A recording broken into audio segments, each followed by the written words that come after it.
Welcome to Talk with Tara, the podcast where we dive into the bold, the funny, and the fascinating. I'm Tara, your host, bringing you unfiltered conversations on life, love, and everything in between. Hit that follow button so you're always in the loop. And now let's get started. Hello, ladies. I am so excited today. I have Bobbi Parker-Hall with me. You have to check out her Instagram handle. She's going to tell you after I read her bio. She is a knockout rock star fitness trainer, and she's going to give us all of her tips and tricks. Let me give you Bobbi's bio. Bobbi has over 30 years of experience. She's a nutrition strategist, a wellness coach who's passionate about helping women feel strong, confident, and energized, especially in midlife and beyond. With a deep background in fitness, metabolism, and hormone health, Bobbi blends science-backed strategies with real-life practicality to help women take control of their health in a sustainable way. She's known for breaking down complex topics like tracking macros, microdosing GLP-1s, and navigating hormonal shifts into approachable, realistic steps. Through her remote coaching program, Bobbi works with women all over the world, many in their 40s and 50s and 60s, guiding them to build muscle, fuel properly, and feel powerful in their bodies again. With 3 decades in the industry, Bobbi's philosophy is simple but powerful. It's never too late to start. Whether you're lifting weights for the first time or getting back into a routine, she's here to show you that small steps lead to big, lasting changes. And Bobbi, will you give everyone, before we start, your Instagram handle so they could check you out? I was just blown away by how strong you are. Oh, thank you. Yes, it's Modern Bodies Fitness on Instagram. Okay. So while you're listening to this podcast, if you're walking or from your car, of course, you can't check her out, but make sure to check out Bobbi's Instagram handle and follow her. She is amazing, and she shows us how we can really take control of our fitness. Before we begin, I just want to give you a quick disclaimer. This podcast is for informational purposes only and is not intended as medical advice. Always consult with your doctor or qualified healthcare professional before making any changes to your diet, exercise routine, or health plan. Individual results may vary. So with that, let us begin. So Bobbi, let's start off with the obvious. Full disclosure, it's on your Instagram, your age. Tell everybody how old you are. I am 66, but I'm 1 month from being 67. Oh my gosh, incredible. Yeah. Thank you. You do not even, you just defy age. Oh, amazing. Thank you so much. You're welcome. Tell us what got you on this fitness journey. Did it start when you were young, in your 20s? Were you already a fitness buff, or did it start later in life? I'm just so curious. Yeah. When I think about that, as I've been asked that a few times, like I look back at my childhood and, I wasn't particularly athletic or anything. And I just remember key things like my dad showing me in a science journal how a piece of fish, a certain amount of fish equaled the same amount of protein in peanut butter, and how I was just attracted to really strong people that, showed how strong they were in cartoons or like cereals that promised we would get stronger. So like a lot of little kids, I was very attracted to that muscle and strength. And then as I got older, I could kind of see the writing on the wall after I had my second child. Everybody in my family tends to, we tend to put on weight. And so I did start at around my 20s, kind of having to watch it, and started reading and learning about how to eat properly. Then when I was about 29, after I had my second child, I thought, wow, I really better start doing something now. And so I was back in the day, they had cable TV. And there was an exercise program that was locally filmed, and there was a girl that led it, and she had like 5 participants. And so I started working out to that every day religiously after I had my second child. And so I would keep a diary. And I am not a diary keeping person at all, but for some reason it just worked for me back then. And after I got to a full year, I stopped keeping the diary because my goal was that I wanted to become a person that was consistent with exercise. And so when I'd look at my diary and all the days I'd worked out, I just felt this sense of completion and satisfaction that I was doing it. But then I was just going to say, I think consistency is so key. I'm glad that you're bringing that up. Yeah, it is. It is like the number one thing. I always tell women, just keep going. Just don't stop. You just keep going, and every year you just get better and better and better. But then I also had found in a newspaper, I don't know if it was from Weight Watchers or something like that, but it was a portion exchange. And so I taped that on my refrigerator, and I learned that, if I was going to eat cottage cheese, I was going to, a half a cup was a serving. So I just sticked to serving sizes. I didn't know a thing about counting macros or anything back then. But anyway, so I lost my baby weight. And then after a year of exercising, I decided, I really love doing this aerobic program. So I went and auditioned for the next round of programming that they had, and I got on there. And so and a friend of mine just gave me all of the DVDs or whatever they are, cassettes, that they're all on. So I need to have them converted, but we're wearing like Reebok shoes and leg warmers and thongs, and headbands. And so it'll be fun to see pull those up again. But yeah, and then I went and got certified to teach aerobics. So as my kids were growing up, I was teaching aerobics about 2 or 3 times a week. And it was such a great stress relief, and that I just could forget about, little problems here and there. And my mind would have to focus on teaching a class. And so I just found that to be very, very rewarding too. Plus it helped me stay in shape. And then once my kids got older and, they didn't need me as much, I went back to college and finished up my degree and became a personal trainer after that. That's amazing. But it's interesting that you bring up, it's almost like the aerobics were meditation for you. I mean, that's what meditation is. Yeah. It just got me in that flow, and kind of got me out of that little nitpicky worry, mindset that we can get into. And I think that's really important for women, because when women become moms or busy in their life, even if they're not moms, they're in corporate America and they're working hard and they're in their head, they don't know how to create a fitness regime. They get stuck. Like, how am I going to do this? Like, I've gained so much weight. What's the point? I mean, it's going to be so hard to lose all this weight, but they don't realize, I think, one important benefit, don't focus on the weight loss, focus on the headspace. Just having that time to meditate. For me, exercise is meditation. Yeah. It's like going out for a walk or running, too, you can get into that flow state. Yeah. Or putting on your headphones and lifting weights, Right. It's a flow state. So if women could, one of the reasons I started this podcast is I really want to help women transform in their lives. And if they can look at fitness in a different way and not look at it, oh my God, I have to go to the gym and I have to wear a tight leggings and it's going to look bad, right? And I'm not comfortable with that. And then some women will want to go to an all women's gym. You don't have to do that. You can just put on your sweats and you can go for a walk, right? And just get in that flow state, like you're saying, to start with. Yes. Yeah. It's just like, it just will help your body handle stress, the stresses of life so much better. Yeah. So that's a key takeaway, ladies. Like, don't look at this as just weight loss. Look at this as mental fitness. It's your mental fitness. So you are so incredibly fit and strong. Can you tell our listeners, what's your current fitness routine and what does it look like day to day? Does it vary? Do you do like 3 days on, 3 days off, arms, legs? Like, what's your routine?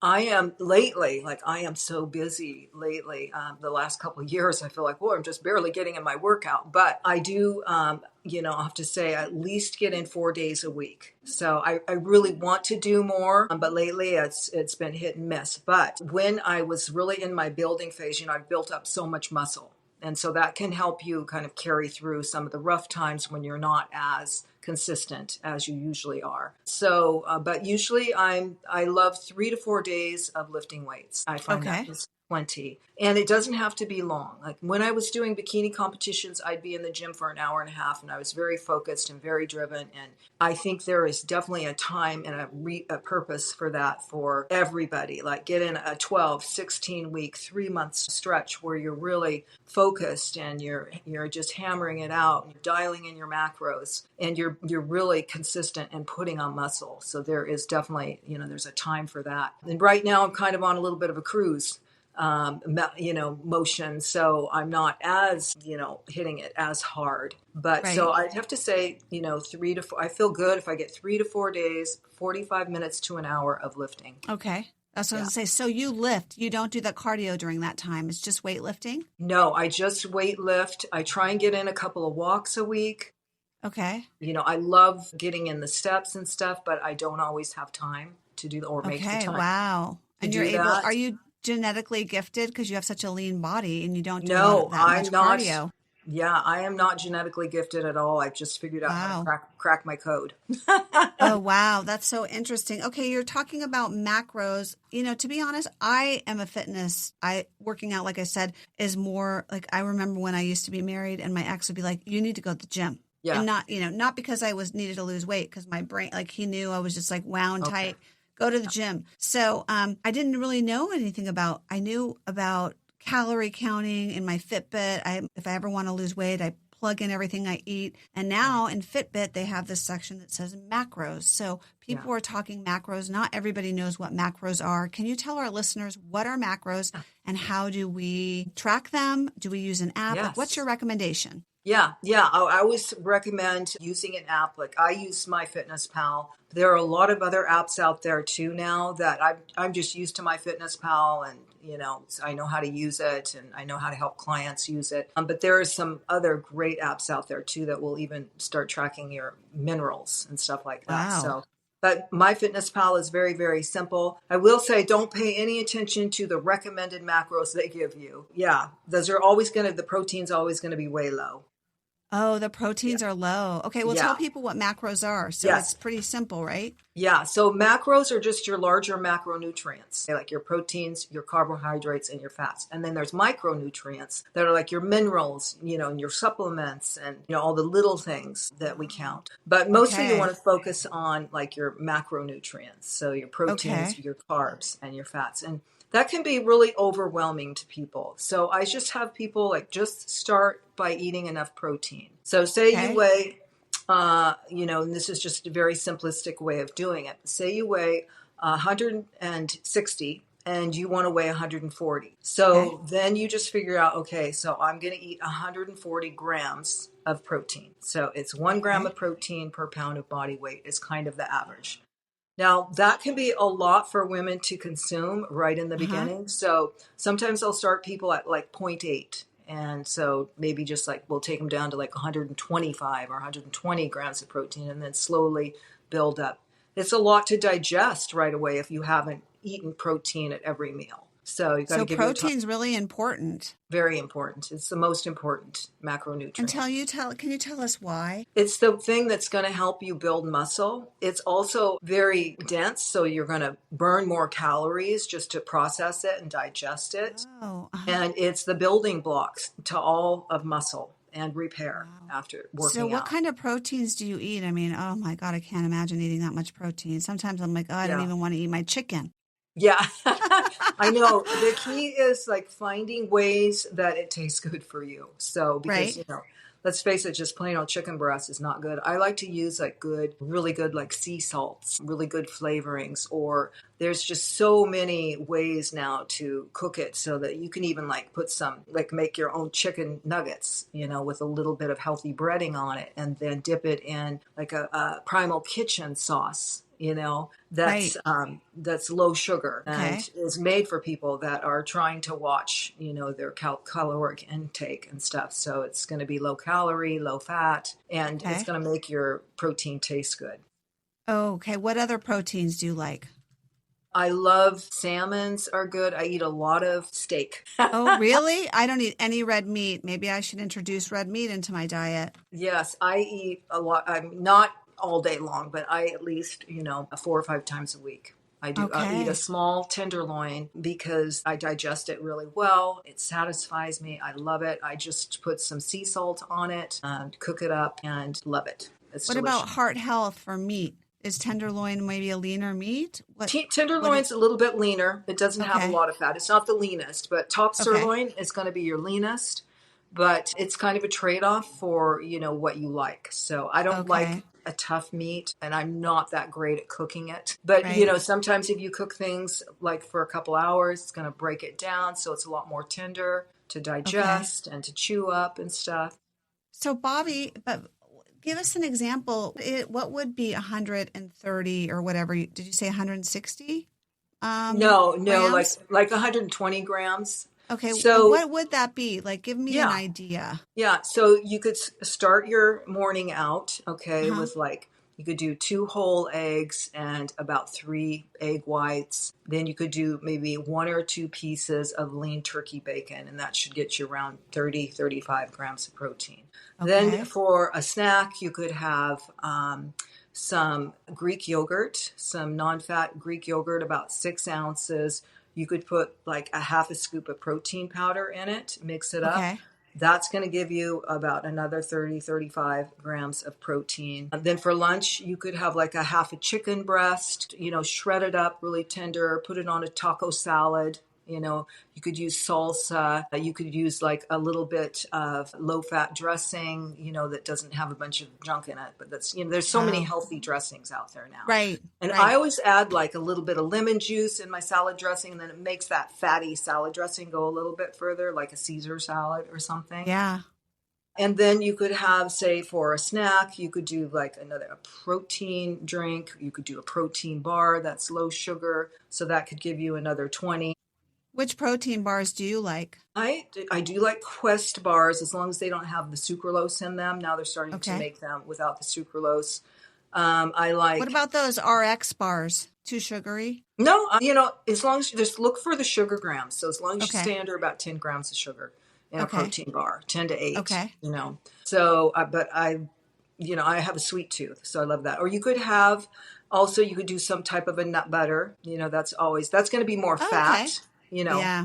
That's going to be more fat, so you do have to watch it. You want to stay around 50 to 60, don't go over 65 grams of fat a day. So Okay. the Okay. fats are more, so they're going to add up a lot faster. So you can't have as many of them. Okay. And then for dinner, again, you would have some type of protein. So there you could have your steak, Okay. about 4 ounces of steak, and that's easily going to get you, so that's like 30 times 5. Wow, that's a lot of protein. Boy, I've Yeah. been So, skipping but the it's not protein. hard. It's really Okay. not hard to get Okay. enough protein.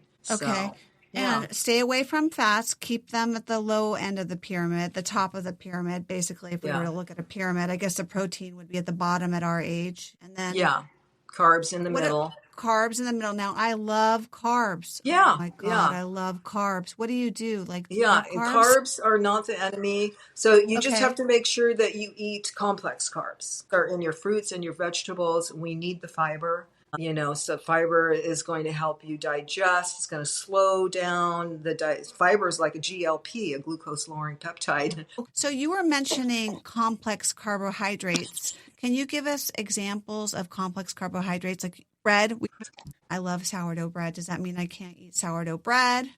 No, you can absolutely eat sourdough bread. In fact, sourdough bread is the best one to eat because it is from a live food. So essentially started there. But that's the only kind of bread I will eat now is sourdough bread. I love it. So what you want to do is like, those types of carbs, a more simple carb, you want to maybe eat earlier in the day or know you're going to use it for energy, eat before a workout or eat it after a workout. Okay. So, but complex carbs are things that have fibers in them, like your fruits, your vegetables, oatmeals, anything whole wheat, whole grain is going to be your complex carbs. Simple carbs are just, man-made sugary things, donuts. All right. Candy bars, anything that's going to spike your insulin levels, raise your glucose too high, shoot it into your system, not get used as energy and get stored as fat. Okay, got it. All right. Because women, in their 40s and their 50s start to get this belly fat. Yes. And do you think HRT, having a hormone replacement therapy program, can help with that? What are your thoughts on Definitely. hormone replacement therapy? Yes. You do? Okay. Yeah, I am. Well, for me, I mean, it's different for everybody. And of course, you have to, go through your doctor and find out what's right for you. But I went through menopause early. So I went through it at about age 44. And It was early. Yeah, it was early. And I was really done with it totally by age 47. And then by age, in my mid 50s, I met a client and she was on HRT and she was telling me how wonderful it was, how great she felt. She looked amazing. She was in her 50s. She had good muscle tone. She didn't look over muscular or anything. And she told me all about it. And still, I was like, no, I will never get on hormones. I just thought they were terrible for us because I came from the era where, women had been on hormones and they had caused heart problems for them. So I Interesting. was, Okay. a lot of women my age, we were left with the impression that hormones replacement therapy was not good for us. Right.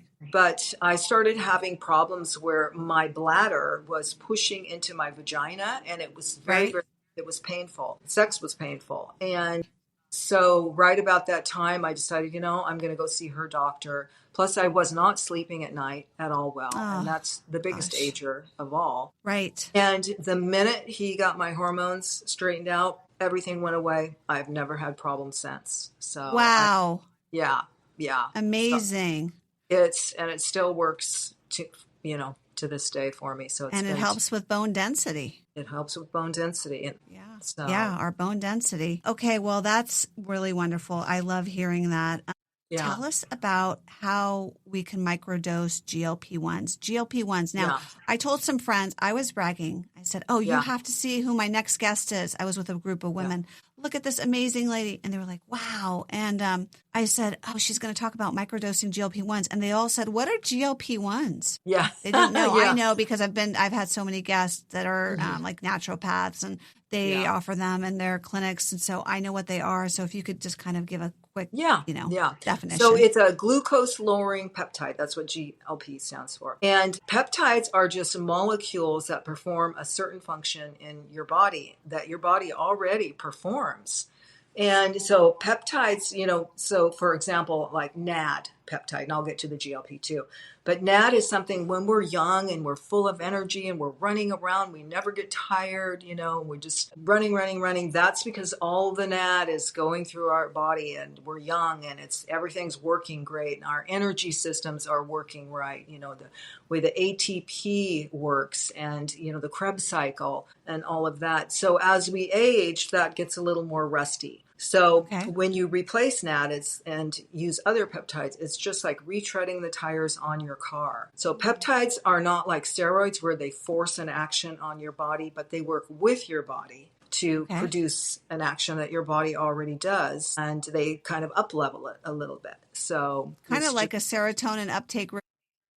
yeah, When yeah, people take serotonin, if they have depression, it's kind of like giving your body more serotonin, but this is more right. for your Yes. insulin, right? Okay. And by the way, well, there are peptides that help with serotonin uptake too. Oh, So BPC wow. 157 has helped a lot of people that have kind of like mild depression and stuff. Oh, that's So, great. and it helps you sleep well, and it's a healing peptide that's been around. Okay. Peptides have been out forever. So anyway, but the when I first got into peptides, I had no idea that Ozempic was a peptide. Wasn't even paying attention to Ozempic because in my world, you watch your macros and you just exercise, and Right.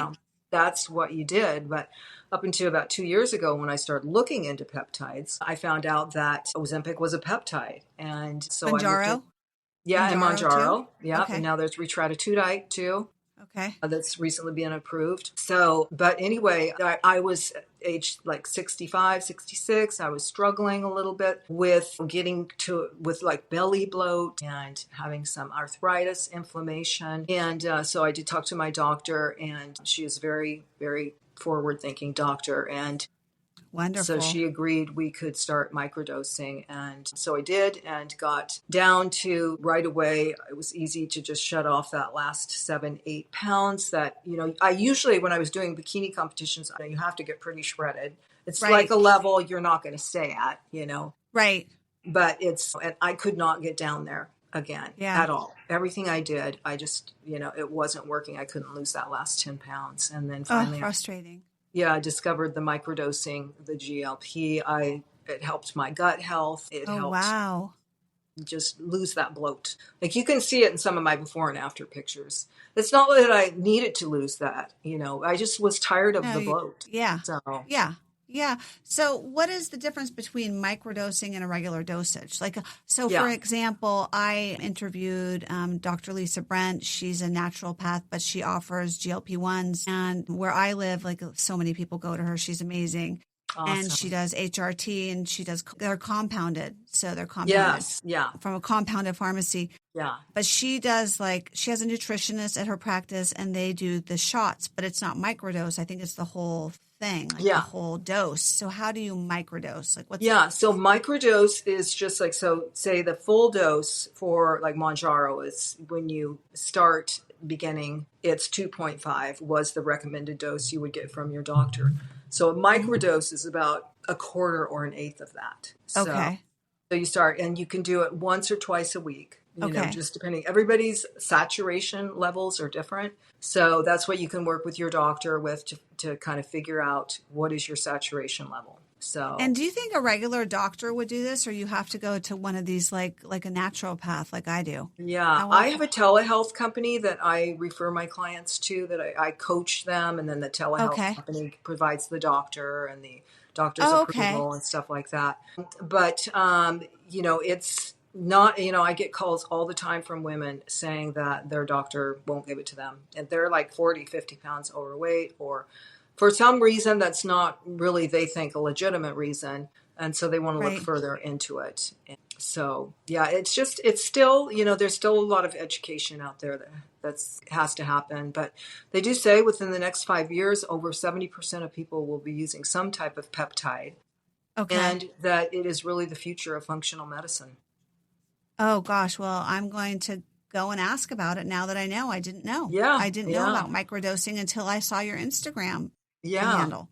And then I was like, oh, this is interesting, because I have a little like stomach stuff that I just cannot seem to lose no matter how much I work out. And I do tons of cardio. Now, that's the thing about cardio. Yeah. I read, or maybe I listened to a podcast, and they were saying women in their 40s and 60s, cardio actually raises your cortisol, and you can do too much of it and not lose weight. Have you heard of something like that? Yeah. I mean, cardio is great because you're going to burn a lot of calories while you're doing it, but it can also induce a stress response, which can cause your body's cortisol to raise. So I would definitely prioritize weight training over cardio. Okay. And there's nothing wrong with cardio. You definitely need it for heart health. And it can, if you're on a weight reducing program, you can definitely figure it into your energy expenditure. But, you don't want to overdo it. And you definitely want to, like I said, prioritize resistance training. And, when you resistance train too, you do get cardio. It's just in a different way. It's a lot more blood pushing through the heart at one time. So it's a little bit different, but you're still, out of breath. You still have to take a break. Yes. It's you're still sweating. You're still sweating. You're still breathing hard. It's just in intervals. Speaking of that, so should you be lifting heavy? Like I like to lift lighter weight, and I don't push myself, but I do many reps. So like I'll do, let's use an example. I'll do the abductor machine, let's say, and, inner and outer thigh machine. And I'll do 30 pounds, and I'll do 30 reps. Like I won't stop. Yeah. That's probably not the right way to go. I should probably doing heavier weight and then exhausting my body, right? I think that's what you're going to tell me. Yeah. So what I would do, so you could do lighter weight as your warm up and do about 15 to 20 of those. Then just slowly start increasing the weight with each set. Yeah. Okay. So you can go resistance up, so add 10 pounds. Yeah. And light weights don't really do it. It's heavy weight. Is that what you do? I mean, they're going to do something. They're going to tone, and they're going to prepare your body to lift heavy. So, definitely do that, especially if you're in a beginning phase. Okay. So that's like a beginning phase or a warm up for lifting heavier. Okay. Because warming up in that motion is good, and then increasing the weight because your body's used to the motion. So you're not going to strain a muscle or something. So, okay. Yeah. So, for me, what I think I need to do is I'll do those light weights, like you said, 20 of them, and then maybe do the last 10 will be heavy weight, and I'll just increase it as I go. And maybe that's good for someone who's starting out. Yeah. So plan on doing like 2 or 3 sets of each. So your first set could be like 20, just light ones, just getting warmed up. Then you could do 3 more sets of 15 and increasing that weight, just finding out what really maxes you out. What makes you tired? You don't want to go to the point where you're like overstraining. Right. But basically, you want to find what is going to give you enough resistance to wear you out safely. Okay. So that you don't hurt yourself. Yeah. What do you think about rucking? I like rucking. I like, as long as the vest is comfortable. So it doesn't hurt you when you ruck. I have a ruck, and it kind of, my boyfriend bought me a ruck, and and I was like, oh, my knee hurts. Oh, my shoulder hurts. I'm like, oh, I have to get used to this. But they just say that for the listeners who don't know, rucking is wearing weight while you walk. Yeah. Because a Yeah. lot of times I don't have time to do a workout for work. So I'll go early in the morning before work starts. And I wasn't getting a workout. And he's like, wear this ruck. So I just Yeah. thought, well, this is a way for me to lift some weight, getting some resistance. Yeah. So if your knees are hurting or any joints are hurting, so it could be putting like too much pressure on, your spine and stuff.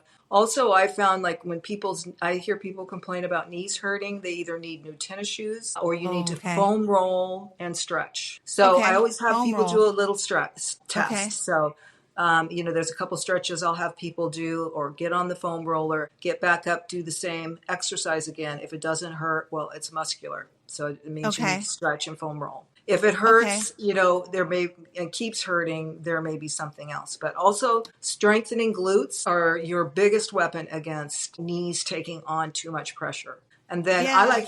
I like hill walking too, Yes. as Yeah.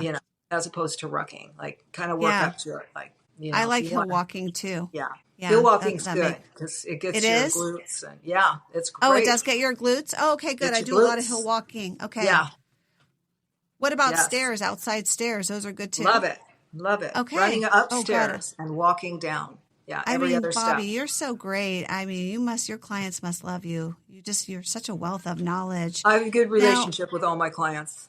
I can tell. I can tell. Do you advise people to weigh themselves or not? I don't think it's the most important thing. I take Okay. pictures of people. Definitely, you need those measures. Okay. But, if it's something that gets people hung up or they get in their head about it, it's not something I say do every day by any means. But definitely Okay. use it as a tool. All right. So, Got it. yeah, use it as a tool, but as long as you don't obsess about it. Okay. And how do you get people, like, let's say a client comes to you and she's like, okay, I'm 60 pounds overweight. I just went through a divorce. I want to start dating again. I'm just Yeah. not ready, though. I don't feel sexy. I feel Yeah. like I just can't. How am I going to start? Like, what do I do, Bobby? How do I get into this? What's your advice Yeah. for Yeah. someone like that? I say the biggest thing, like, because it can be so overwhelming, Yeah. It just can, to anybody, even no matter where you're at, it's a lot to take on. And so I just tell people to start very, very, very small. Just do Okay. something every day, get out and walk, lift weights for 10 to 15 minutes. But do have, figure out your proper form first, like have somebody Okay. show you how to do it or, hire a trainer or something. But prioritize sleep. Sleep Okay. is the biggest thing that's going to help your body, holistically get better in every way. Okay. Because Just it start repairs. with, Why? Why is yeah, sleep so important? yes, because that's when like the muscles repair and, Okay. your hormones, everything's going to work so much better. I don't know if you've ever noticed, like sometimes when you don't get a good night's sleep, you can feel a little depressed or a little, Yes. just not yourself. Yes. And then, what do we want to do? We want to eat, Yes. a Yeah. candy bar or ice cream or something. Prioritize those little things like getting rest and then, watch how you talk to yourself, how you care for yourself is very, very important too. But I always just tell people just start with small little changes so you don't Okay. get overwhelmed. Yeah. And what are some realistic wins? Like Yeah. a pound a month, a pound every 2 weeks? Like, what can little wins that can make people feel excited, like they're heading in the right direction? Because I'm sure it's so overwhelming. You're like, oh my gosh, Yeah. Well, 60 once the pounds start coming off, but I find like people after about 4 weeks of working with me, or even sometimes like sooner, like they're getting up out of their car easier. They're going upstairs easier. Or, I have one client that does, when to sell a home, they go in and stage it. So she's carrying heavy furniture and Right. she notices that she can lift that and step up into a truck easier, or, you feel stronger. And Right. when you move your body, you're releasing toxins. You're Yeah. getting that movement. Things get stuck in our bodies and, our shoulders, our neck and our lower back Right. takes a lot of stress and pressure. And so when we move, we're able to release all of that stuff too. So those are the Okay. ones, but I think the biggest, besides the weight, I mean, it's exciting to see somebody when they finally dial in their weight too, and they're starting Yeah. to lose 2 pounds of weight, 2 pounds a week is what's healthy. So you can lose up to 8 to 10 pounds a month healthily and slowly. Oh, you can? Okay. Yeah. That's Yeah. good. And a lot of Okay. that's going to be inflammation in the beginning too. Yeah. So funny. I just never lose weight. I'm going to start doing some of these things. Like, yeah. No, it's no matter how much cardio I do tons of cardio because I do tons of hiking. I hike so much. Oh, hiking's great because you're outside. Don't ever stop that, getting that fresh air. Yeah. I would just start adding more weight resistance training, And the macros. So something I'm not doing. I think the food is number one. The food is number one. Number two, is the eating. And then number three, you can get your supplements, and peptides. So those are just the icing on the cake. If you're not doing everything else, nothing else will work. Speaking of that, Bobbi, how do you train people remotely and how do people work with you? Can you explain the process? Because you're just such a wealth of information. And thank you. You seem like you'd be amazing. So thank you. Well, I work with people online. Usually they'll get a hold of me through Instagram or through my website. It's just BobbiParker-Hall.com. So we'll get them set up. I have an intake form. I learn about them, what their goals are, what their injuries are, what they're eating. And then I usually will make a macro meal plan for them. And then I have an app that I put them on according to whatever level they're at. And it has videos so they can see video examples. I also have them send me videos of how they move and exercise so that I can correct their form visually and see that that's really important to do. And then once a week, we check in and see how they're doing. And they report to me, inches lost or whatever measures we're using, whatever tools we're using to measure progress. Okay. Is what they report on. So that's amazing. Okay. Yeah. So what are 3 takeaways that you can give our listeners today? You've given them so many that I just think that's kind of a silly question at this point. So 3 takeaways: really start small and don't stress. That's the biggest thing. Don't stress about it. And you're not going to do it perfect. It's not going to look perfect. It's not going to feel perfect. So you have to drop all expectation of perfection. So number 2 takeaway, prioritize strength training. Okay. Muscle is the key to longevity. It's going to help you live a long life. You're going to have more energy. You're going to feel great, and you're going to fit in your clothes longer because muscle's more dense than fat. Number 3, don't try and change everything at once. Just start small. Okay. And just, small steps at a time, like we talked about earlier, like prioritizing sleep, start eating more protein, and 15 minutes of weight training.